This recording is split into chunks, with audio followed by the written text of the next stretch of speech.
Welcome to Urban Legends Uncovered, your spine-tingling journey through the world of urban legends and spooky lore. Here's your host, paranormal expert, Mark Sellers. Welcome to Urban Legends Uncovered.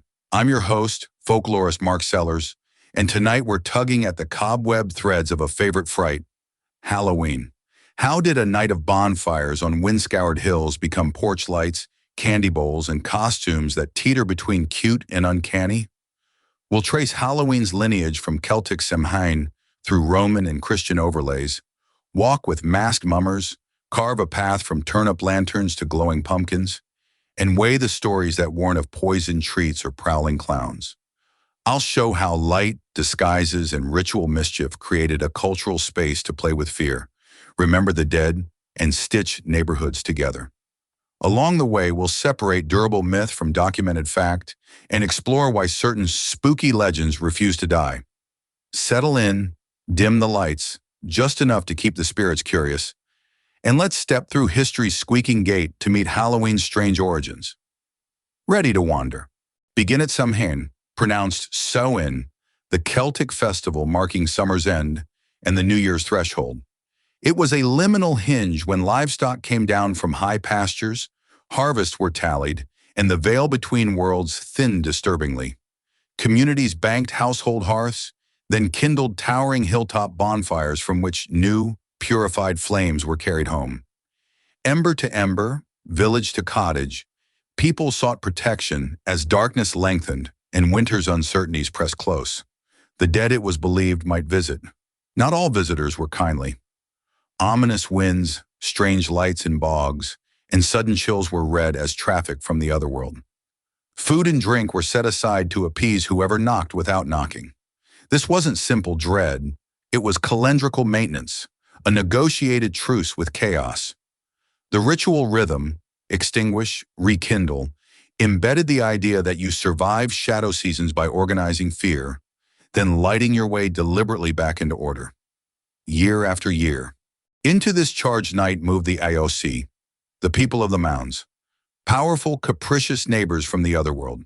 To live beside them safely, households practiced courteous defenses. Doorways were liminal too, so offerings, milk, bread, a portion of the feast, were left on thresholds and windowsills. Ember brands from the communal bonfire were carried around fields and byres to draw a glowing boundary. Some dressed in makeshift disguises, turning coats inside out or smudging faces with soot to confuse wandering spirits who might recognize and claim them. Others carved faces into turnips or mangles, the grimacing light set in darkness to signal both hospitality and warning. We see you and we are not easy prey. Names were avoided after dusk. Iron, salt, and prayers gave additional protection. All these customs arise from the same intuition. If the border is thin, make yourself strange, honor the unseen, and manage the meeting with steady courtesy. When Rome's reach brushed Celtic lands, calendars collided and overlapped. Romans kept Feralia in late February to honor the dead, and Lemuria in May to banish restless spirits. These did not move wholesale, yet Roman presence layered new habits and imagery. More relevant to autumn was the festival of Pomona, patron of orchards and fruit.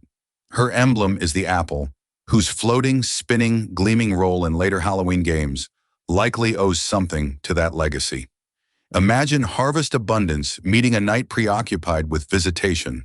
A bucket, water, apples, laughter, a quickening pulse as mouths chase luck without hands. The Romans normalized public festivity and civic ritual, and their seasonal observances offered convenient frames that Christians later adapted. Cultural weather fronts merged slowly. What matters is the resulting climate, a fall celebration that mixes reverence and revelry, acknowledging the dead while enjoying the sweet, fragile produce of the living year together. Enter the Christian calendar, which reframed older rites rather than erasing them. By the 9th century, Western Europe kept All Saints' Day on November 1st, followed by All Souls' Day on November 2nd. The evening before became All Hallows' Eve, Halloween, a pious vigil with unofficial folk textures. Prayers for the departed sat beside flickering candles set in windows and graveyards. Bells rang to ease souls from purgatory. Families exchanged small alms. Parish customs met household superstitions. The church's message was pastoral. The dead deserve remembrance, and the living require hope. But village life is always a negotiation. Where people suspected the wandering dead might knock, they ensured the knockers were fed and harmless. Where prankish youths tested boundaries, clergy and elders tried to channel the energy into charitable acts. The result is a hybrid night, sacramental remembrance wrapped around stubborn, older concerns about dangerous crossings between our world and the next. Medieval and early modern Europe loved misrule, and Halloween's Eve welcomed it. Mummers and geysers traveled in bands, masked or hooded, performing brief bits of theater, song, or mockery in exchange for drink or food. A related practice, souling, saw the poor and children visit houses to receive soul cakes, small spiced breads, while promising to pray for the household's dead. Here we glimpse proto-trick-or-treating, performance at the door, recompense in the hand, and a moral alibi that legitimizes nocturnal begging.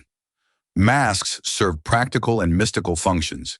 They concealed identities during pranks and inverted rank for a night, while also confusing any revenants who might be tallying old grudges. Many regions enforced rules. Mischief, yes. Harm, no. Communities recognized that allowing licensed disorder once a year helped keep real disorder at bay. Laughter, song, and sweets became tools to domesticate dread and socialize the young into careful courage. In practice play, now, the lantern's grin. Irish and Scottish lore tells of Stingy Jack, a trickster who bargained with the devil and won only a cursed wandering afterlife, lighting his path with a coal and a hollowed turnip. Jack's lamp warned others and marked thresholds. Migrants carried that story to North America, where pumpkins, bigger, softer, spectacularly orange, replaced turnips. The glowing face became Halloween's unofficial coat of arms. Notice the continuity, from Samhain bonfires renewing hearths, to protective candles at windows, to portable carved lights placed on steps and gateposts. Fire concentrated into lanterns is both charm and signal. It says, we participate, we are prepared, and our household is under notice. Light disciplines darkness by patterning it. A village bonfire rouses courage through spectacle. A jack-o'-lantern personalizes the same confidence, declaring that we meet the uncanny with watchfulness, humor, and craft. The smile is a dare and a blessing on cold thresholds. Costumes answer two needs at once: metaphysical camouflage and social permission. If dangerous beings walk abroad, looking like something else might ward them off, confuse them, or scratch their taste for mischief. If neighbors are watching, a mask lets you trespass gently into roles you usually avoid: fool, monster, flirt, trickster, and then step back unpunished. Anthropologists call this liminality, but children know it instinctively. Costumes also invert power. The small become huge, the meek roar, the overlooked glitter. Communities tacitly agree that on one night you may knock, demand a treat, and speak from behind a face of your choosing. That license is bounded by custom. Close by a certain hour, stick to lit houses, keep pranks mild. Halloween's genius is to turn fear into theater, rehearsing courage, curiosity, and empathy by wearing the other. In pretending to be what scares us, we learn to carry its shadow without breaking or boasting. Not all Halloween play is about scaring. Much of it courts knowledge. In Britain and Ireland, young people bobbed for apples not just for laughs, but for augury. First to bite might marry first. Snap apple on a string tested dexterity and fate. Peel an apple in one long strip and toss it over the shoulder. The fallen shape might reveal your true love's initial. Gaze into a mirror by candlelight at midnight, and you might glimpse a future spouse, or something far worse. Roast hazelnuts for two potential partners. The nut that pops toward you chooses you back. These games fold risk, romance, and mild taboo into a single thrill. They treat Halloween as an aperture where futures leak forward. Even skeptics feel the tingle. Divination is a dramatized wish to lift life's veil slightly, to cheat uncertainty politely, and to find and play a story to carry into winter together. How did black cats, witches, and broomsticks join Halloween's cast? In European folklore, witches were figures of ambivalence, healers and hexers, midwives and malefactors, depending on who told the story and when. The witch persecutions of early modern Europe and colonial America produced a lurid iconography, pointed hats, cauldrons, familiars, that later illustrators standardized. Black cats, long associated with luck, night, and goddess cultures, were recoded as suspicious companions. The broomstick is domestic power disguised as flight, a household tool that crosses thresholds, sweeps away contamination, and, in folk imagination, lifts its rider over boundaries. Halloween, with its license for inversion, welcomed these images. They offer archetypes of feminine autonomy, fear of female agency, and the ordinary turned uncanny. By staging witches as playful or glamorous today, we participate in a cultural correction, remembering that the figure contains craft, knowledge, and resilience alongside the shadow cast by historic panic. And village memory endures. Modern trick-or-treating is a North American invention shaped by anxiety and ingenuity. In the late 19th and early 20th centuries, Halloween pranks ranged from harmless switcheroos to serious vandalism, gates unhinged, trolleys derailed, bonfires fed with pilfered lumber. Civic leaders, women's clubs, and teachers sought to redirect teenage energy. Organized parties, parades, and door-to-door visiting with small gifts became tools of pacification. By the 1930s, newspapers endorsed trick-or-treat as a simple bargain. Give children candy and they won't soap your windows.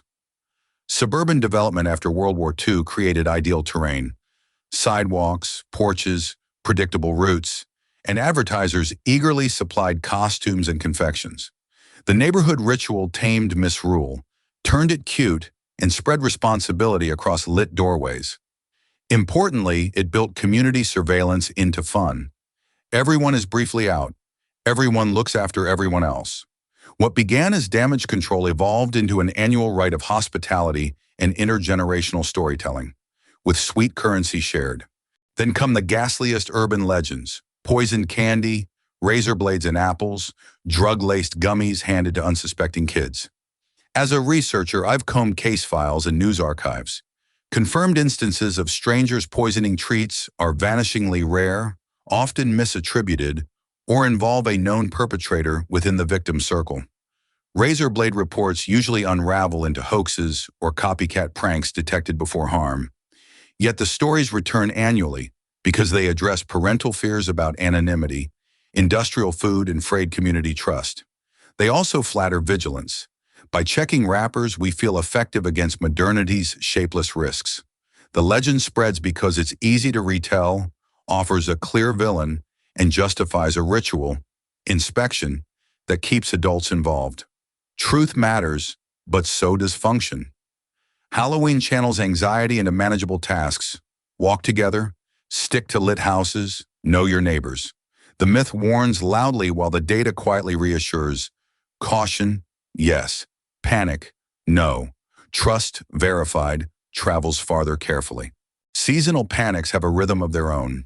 You've heard them: marauding, creepy clowns, cursed costumes that burst into flame, fentanyl disguised as rainbow candy, abduction rings marked by zip ties. Most flare on social media, then melt under scrutiny. Why do they surge at Halloween? Because the night invites staged fear, and algorithms reward alarming stories with swift attention. Add genuine parental protectiveness, and you have the perfect accelerant. Authorities now issue annual clarifications, but corrections travel slower than dread. Folklorists map these cycles: a triggering post, official warnings amplified by news desks, then quiet retractions. The content shifts, the structure repeats. Importantly, seasonal panics express communal values. We want children safe, communities vigilant, and strangers legible. The antidote is proportionality. Verify before sharing, heed local facts, lean on neighborhood routines that already reduce risk. Halloween thrives when fear remains playful, purposeful, and bounded by shared streetlight wisdom together. Halloween's passport is stamped worldwide, but its accent changes. In Ireland and Scotland, where many practices began, bonfires, guising, and turnip lanterns persisted longest. In Mexico, Dia de Muertos is often juxtaposed with Halloween, yet it is distinct, a luminous, family-centered commemoration with altars, marigolds, and cemetery vigils that welcome ancestors, not a night of misrule. As Halloween spread through media and migration, communities remixed it. Kawasaki parades in Japan, haunted mazes in Singapore, school parties in Italy, while negotiating local values. Commercial forces amplified the export. By the late 20th century, costume superstores, theme park haunts, and blockbuster decor turned October into an industry. Critics lament bloat, supporters note access. Spectacle offers safe thrills and jobs. The market foregrounds fun, but folklore still steers the wheel. Light on porches, watchful neighbors, and playful masks. When commerce and custom cooperate, Halloween becomes both pageant and neighborhood handshake. Old stories earning new stages everywhere. That's our tour through Halloween's corridors. We began with Samhain's liminal bonfires and the watchful owl C met Roman Pomona among her apples, and saw how Christian calendars reframed remembrance. We followed mummers and solars to doorsteps, carved Stingy Jack into pumpkins, and traced the logic of masks, mischief, and divination. We examined witches and black cats, charted trick-or-treat's rise, and sifted the data behind poison candy scare stories and clown panics. Across it all ran light, hilltop fires, window candles, and porch lanterns that declare communal care. Here's the meaning I carry as a folklorist.